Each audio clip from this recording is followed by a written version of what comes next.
voudrais un café au lait, s'il vous plaît? Pas de sucre. Et un verre d'eau?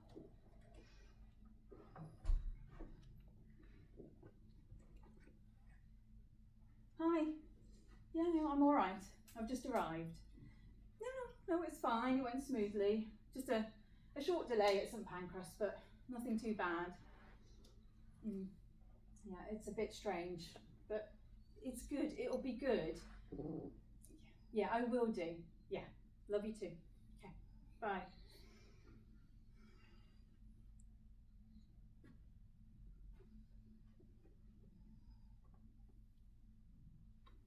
You speak French well? Pardon? Oh, I heard you ordering your coffee. You speak well. Oh, thanks. Oh, my mother is French. I grew up in a bilingual home, although, I refused to speak French as a child. I thought it was embarrassing. Unlike my sister, she refused to speak anything but French, like it was her own secret language. But now I wish I'd spoken more with my mum when I could have done. I've lost a lot of it now. I can barely hold a conversation. Oh, well enough to order in a bar in Paris anyway. Oh, thanks. I've lived here 6 years. The only thing I can order well enough for a garçon to understand me, un coca.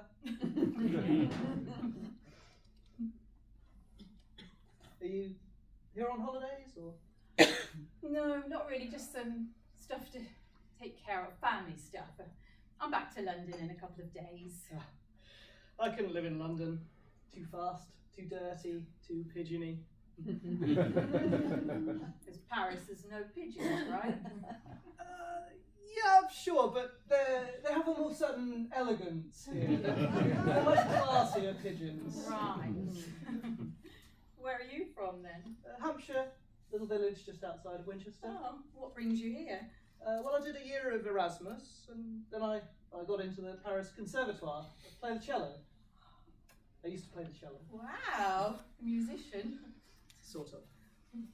I've never even been to a classical concert. I wouldn't know what to choose. My dad, he was a fan of Boston, The Doors, Blue Oyster Cult, so I grew up with that sort of thing at home. Well, that's all good too. Yeah, true. Well, that said, I don't go to rock concerts either. I never have the time. I never have the energy. London is great. Don't get me wrong, I love living there. But I have to admit, it's all consuming. You go home to your extortionately overpriced flat, in your one-size-too-small work clothes, with a headache and concrete fumes in your hair. I often find myself thinking, what the hell am I doing here? I don't get to enjoy the musicals, the museums, the parks. But any chance I have, I escape the city to some forest, hills, whatever, and I hike, and I walk, and I breathe. And that makes the daily routine bearable. Mm-hmm. Must be the same for you here. Yeah, sometimes. I should try the walks. Yeah, maybe. I also drink scotch. That helps. Is that a score? Oh, yes, a friend asked me for some recommendations for a good duet. I just love this one. It's so lyrical and tender and profound. Oh. Elegy. Oh. Yeah. You said you used to be a cellist. Why have you stopped playing? I'm sorry. I didn't mean to pry. No, you're not. No, it's all right. It's just, well, how to say it really. I was in this bar 5 years ago. That night. Oh. The night. Yeah, I know, yeah. Well, I was here, and I survived. But after that, music used to be such pure joy for me. And after that, I found it impossible to make music again.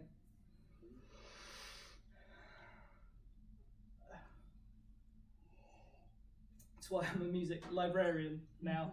At least the notes on the page are silent.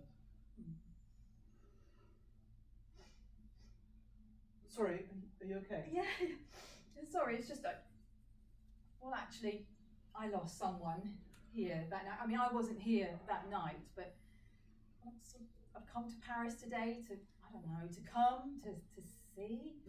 I'm so sorry. I'm sorry. Truth is, I also lost someone here that night. My girlfriend. Well, she wasn't really my girlfriend. She was. I understand. Yeah. Who was she? This girl. Yeah. If you want to talk about her, that is. Well, to be honest, we didn't really even know each other that well.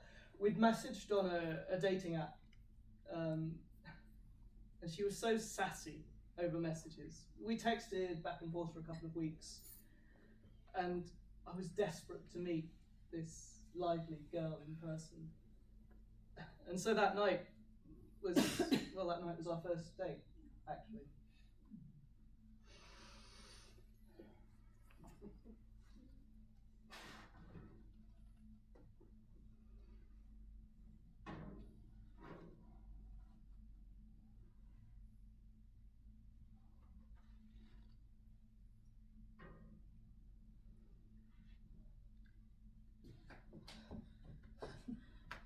Will? I am so sorry I'm late. A man fainted in the metro. They had the heating on at maximum. It was boiling, no wonder. So this guy just stands up and just faints in the aisle. And of course, at Hotel de Villa, it took ages until emergency services arrived. Oh, he was conscious again, but he did it himself when he fell or whatever. Anyway, I was thinking, should I just get up and walk? But I didn't want to walk because, well, it would take half an hour. Anyway, I'm here. I'm sorry. Hi, Will. Hi, Emily.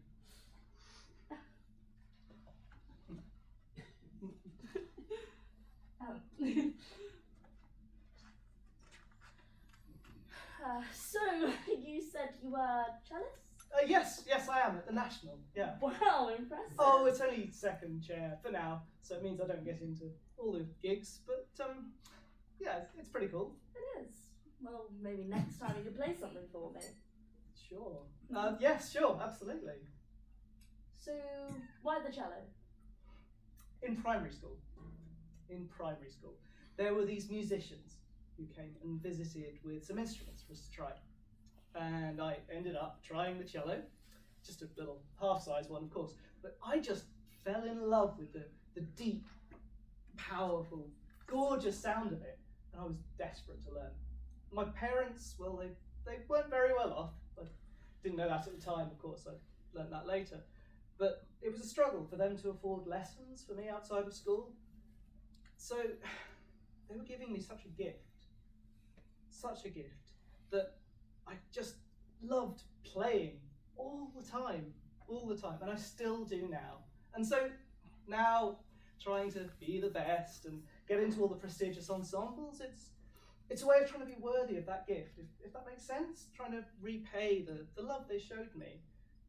Not that I can really repay them as such. Spoiler alert, classical musicians do not make a lot of money, and I've still got my student debts and everything else, but I'm You're fulfilled? yes, exactly. How about you? You said your music is poetry, right? Yes, it really is music of words. The invention, the beauty, the roughness sometimes, and the French language, it has this sharp softness I've always been fascinated by. Any favourites? Oh, surrealist anytime. Oh, my thesis is actually on Robert Dano. Tragic story. Brutally stopped by the horrors of war, but work that breathes such freedom, imagination, fun, and extraordinary vision. You speak well of it. Are you a poet yourself? Me? No. I mean, I write down a few lines every once in a while. I mean, it's kind of mandatory for literature students, but they're not very good. No, I'm not planning on being a writer anytime soon. Or maybe I could write one of those raunchy romance novels. I hear they pay well. No. I want to be a teacher. Cliche, I know. But what else do you want to do with a degree in French?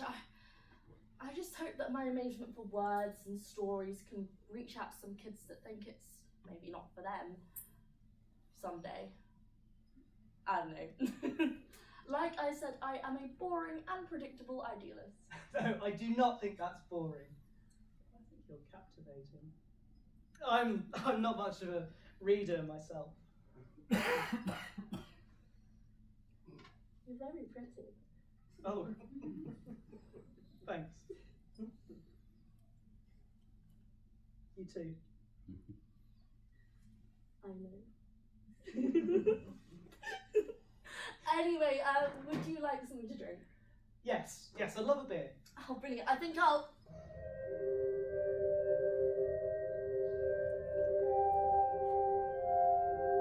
Good evening. We start with the breaking news out of Paris and what, at least at this moment, looks to be a city under terror attack on several fronts. Reports are talking of a burst of gunfire at a restaurant in the 10th arrondissement.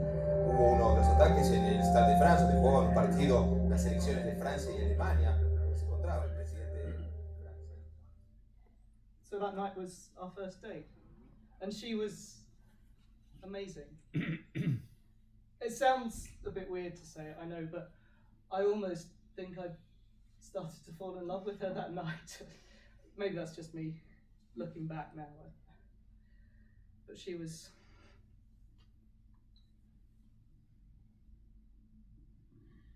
When we were on the floor, with the smell of metal and the broken glass all around us, I couldn't move. When they came into the bar to check, I didn't move. I was feigning death. I could see her face next to me. Faint smile, eyes closed, no breath. And the hardest thing wasn't to stay still, wasn't to avoid being noticed. The hardest part was trying not to cry, seeing her face. It was so silent, so long. And I thought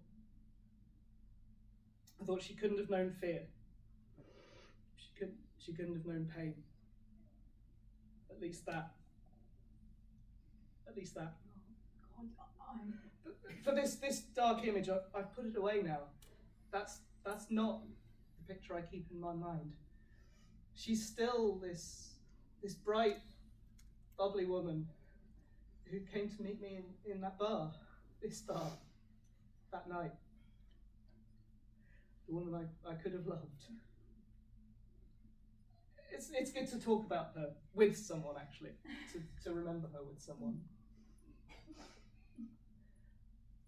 You still don't have your coffee. That's right.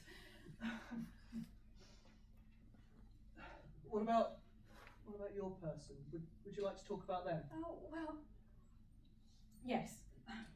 Look, my sister.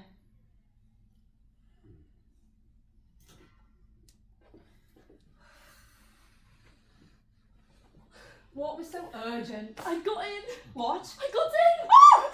Oh! Oh my goodness! Oh, what did you hear? Oh, I got an email a couple of hours ago. Oh, Emily, I'm so proud of you. Oh, I'm so excited. Oh, I'm gonna live in Paris. Oh my God. Oh, Mum is going to be so chuffed. At least she'll be proud of one of us. The French line continues. Stop being so harsh with her. She's proud of you too. Don't be stupid. Have you told her? Yes, I sent her a call before I got here. And? Well, as you can expect, she was over the moon that her baby girl was going to be going back to the family roots. And I was like, Mum, I'm Emily Johnson from Seven Oaks. I don't particularly feel like I'm screaming, Notre Dame, people de To which she replied with, don't try to hurt me, Emily. You are as much French as you are Paris. Oh my God. And I was like, yeah, okay. She's a lot. She's not that bad. idea. She's a lot nice. You're right, we have a lot to do. Lots of research.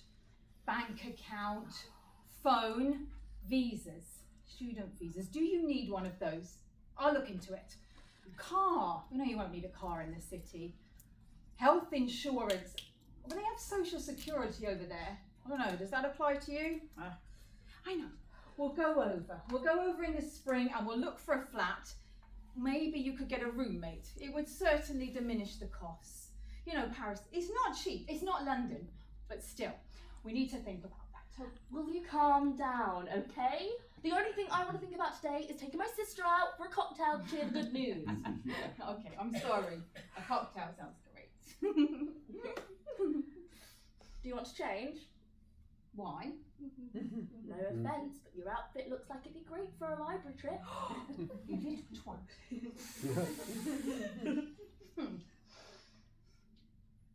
Helen? Yeah. Thank you.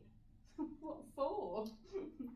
Well, with my big sister, growing up never felt difficult, you know. Even a few years ago when things were hard. I mean, I never felt like I couldn't face things thanks to you, and you know, just to make me have no worries so I could just put my nose in a book. And even now, like helping me with this, like to go to France to do the most beautiful and pointless thing in the world, to study poems. So, thank you. Oh. Now, enough of this mushy Sorry, mash. sorry. Go get changed. I need a cocktail in my hand now.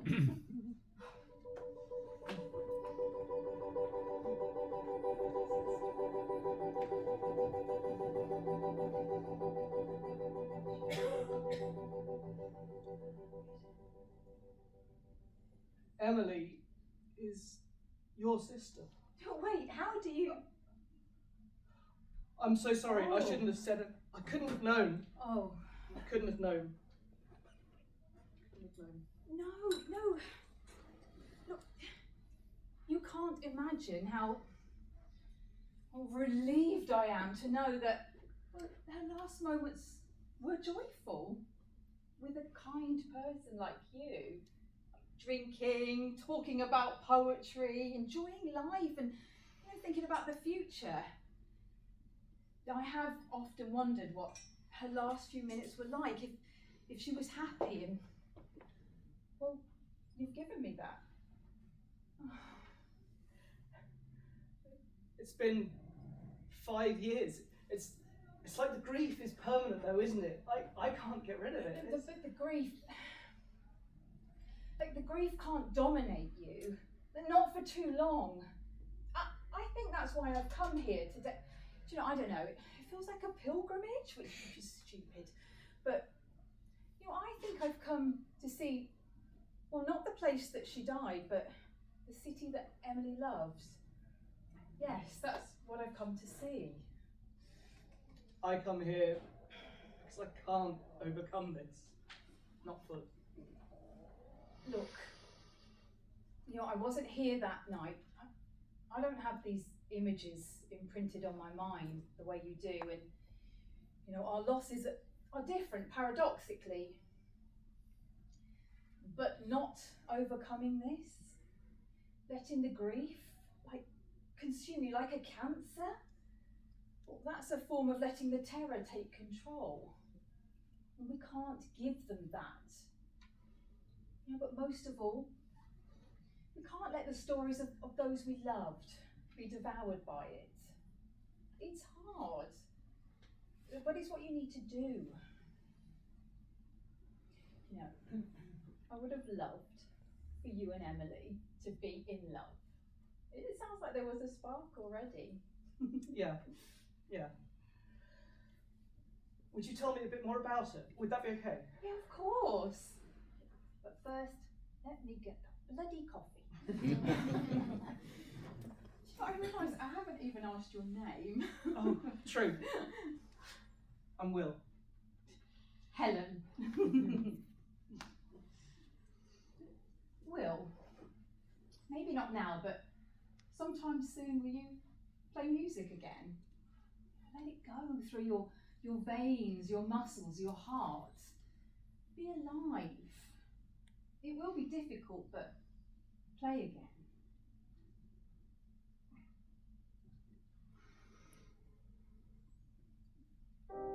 J'avais rêvé d'aimant. J'aime encore, mais l'amour ce n'est plus ce bouquet de lilas. I dreamt of loving.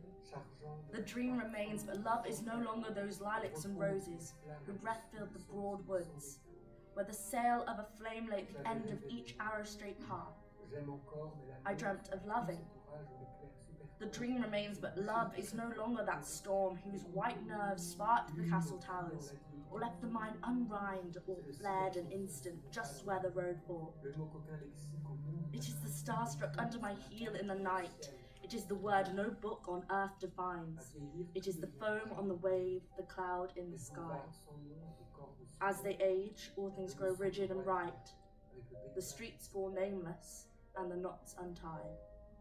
Now with this landscape I fix, I shine.